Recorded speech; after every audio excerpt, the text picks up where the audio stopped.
आमच्या हक्काचं लेखन व माय मग कुणी नाही केलं भलं व माय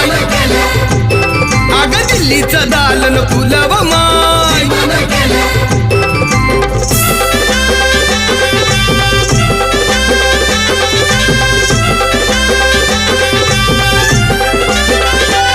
तुमच्या पोरानं शाळेत शिकावं